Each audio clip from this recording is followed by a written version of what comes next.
Chapter 7. My Father Meets a Lion. My father waved goodbye to the rhinoceros, who was much too busy to notice, got a drink farther down the brook, and waded back to the trail.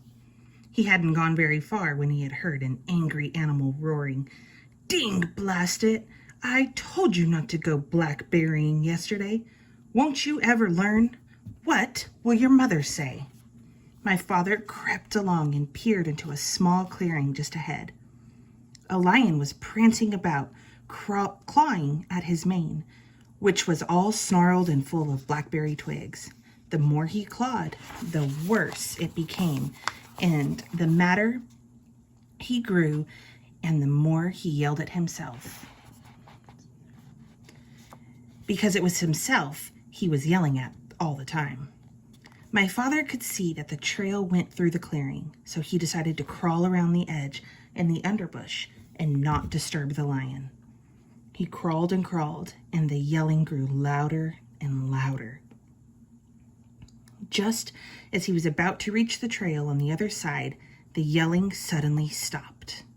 My father looked around and saw the lion glaring at him. The lion charged and skidded to a stop a few inches away. "Who are you?" the lion yelled at my father. "My name is Elmer Elevator." "Where do you think you are going?" "I'm going home," said my father. "That's what you think," said the lion. "Ordinarily, I'd save you for the afternoon tea, but I happen to be upset enough and hungry enough to eat you right now."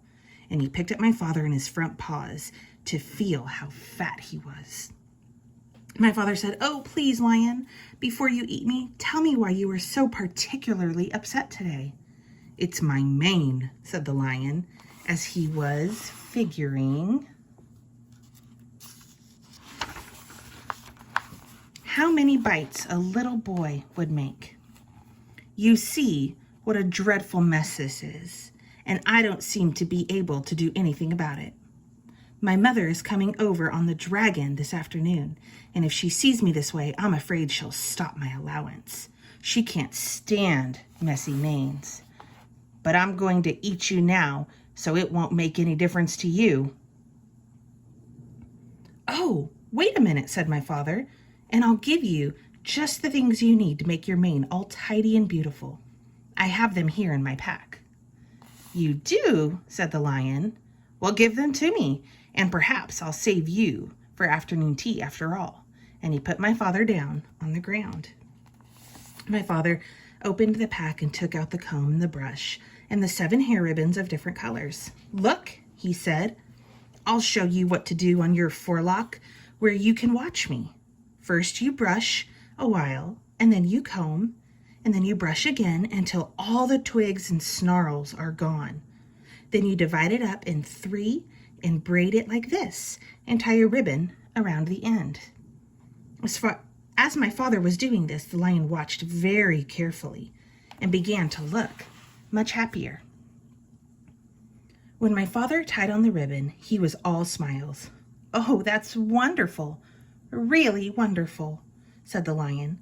"Let me have the comb and brush and see if I can do it." So my father gave him the comb and brush, and the lion began busily grooming his mane. As a matter of fact, he was so busy that he didn't even know when my father left. Look how pretty he looks.